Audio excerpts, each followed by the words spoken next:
नमस्कार दोस्तों, आपके अपने YouTube चैनल पे एक बार फिर से स्वागत है। आज नोट सेट 9 की कुछ स्ट्रेटजीज के बारे में बात करेंगे। क्योंकि अभी नोट सेट को मात्र 45 दिन ही बचे हैं, तो बहुत बच्चों को एंजाइटी हो रही है कि हम किस तरीके से हमारा प्लान बनाएं।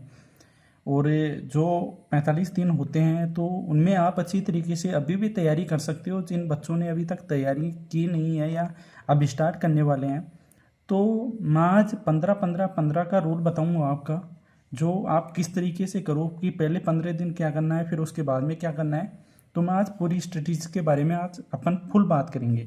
सबसे पहले मैं बात करूँ तो रिवीजन एक बहुत ज़्यादा मस्ट होता है किसी भी एग्ज़ाम को क्रैक करने के लिए। सबसे पहले मैं रिवीजन की बात करूँ तो आपको पहले 15 दिन के अंदर F1 का रिवीजन करना है।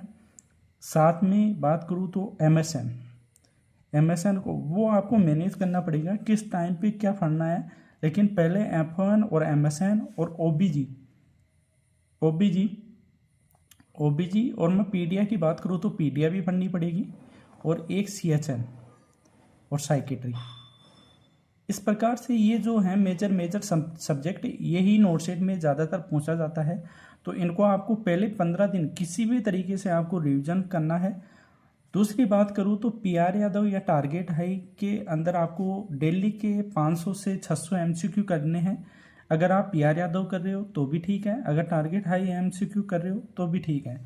लेकिन आपको डेली प्रैक्टिस करनी पड़ेगी। मिनिमम 500 से 600 एमसीक्यू आपको डेली प्रैक्टिस करनी पड़ेगी। आपकी बुक तभी कंप्लीट होगी, नहीं तो आपकी बुक कंप्लीट नहीं हो पाएगी। तीसरी बात करूँ तो टेस्ट प्रैक्टिस भी मस्ट है।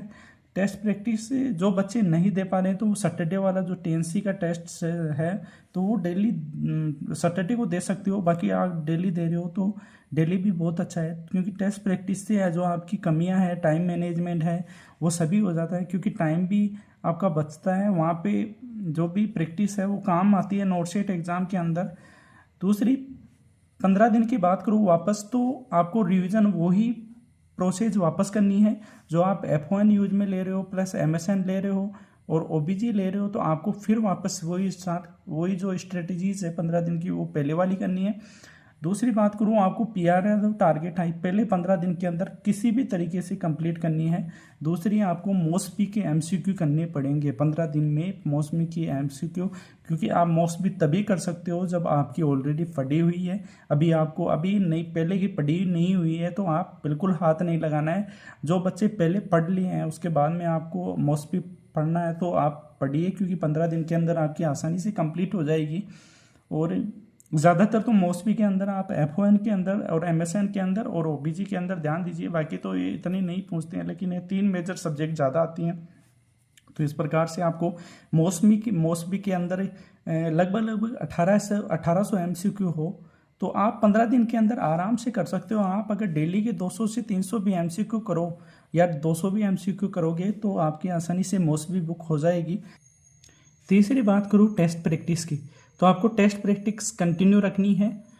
उसके बाद में 15 दिन फिर लेफ्ट बचेंगे। लास्ट जो प्रीलिम्स एग्ज़ाम है उसके 15 दिन ही बचेंगे। उसमें आपको क्या करना है, उसमें आपको जो आपके शॉर्ट नोट्स बनाए हैं, आपने शॉर्ट नोट्स बना लेना है पहले ही आपको। तो वो शॉर्ट नोट्स एग्ज़ाम के लास्ट डेट के अंदर काम आएंगे।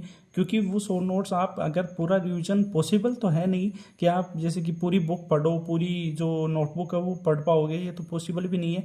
लेकिन आपके जो शॉर्ट नोट्स बनाए हुए हैं वो आप फास्ट रिवीजन करो। अगर 15 दिन में 2-3 बार भी रिवीजन कर सकते हो तो करो, मैक्सिमम से मैक्सिमम करना ही पड़ेगा। दूसरी बात करो तो एनक्लेक्स के एमसीक्यू आप प्रैक्टिस कर सकते हो। मात्र उसमें 1000 से 1200 एमसीक्यू दे रखे हैं, और उसमें जो रेड लाइट पॉइंट हैं वो जो रेड डार्क सर्किल किया गया है वो आप पॉइंट अच्छी तरीके से पढ़ो। बाकी थ्योरी पढ़ना इतना मस्ट नहीं है एनक्लेक्स के, अगर आपके पास कोचिंग के नोट्स हैं तो वो सफिशिएंट हैं। तीसरी बात करूँ तो टेस्ट प्रैक्टिस कंटिन्यू रखता है जब तक आप प्रीलिम्स के एग्जाम नहीं दो तब तक। अगर आप सैटरडे वाला दे रहे हो तो वो बहुत बढ़िया है।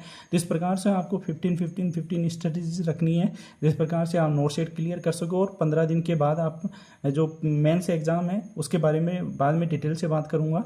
और दोस्तों, इस चैनल को ज़्यादा से ज़्यादा लाइक एंड सब्सक्राइब करो। जो टेलीग्राम चैनल है सहज साथी नर्सिंग के नाम से, तो उस पर आप ऐड ऑन कीजिए, जिससे आपको जो भी न्यू अपडेट है वो मिल जाएंगी वहाँ पे। थैंक यू वेरी मच दोस्तों।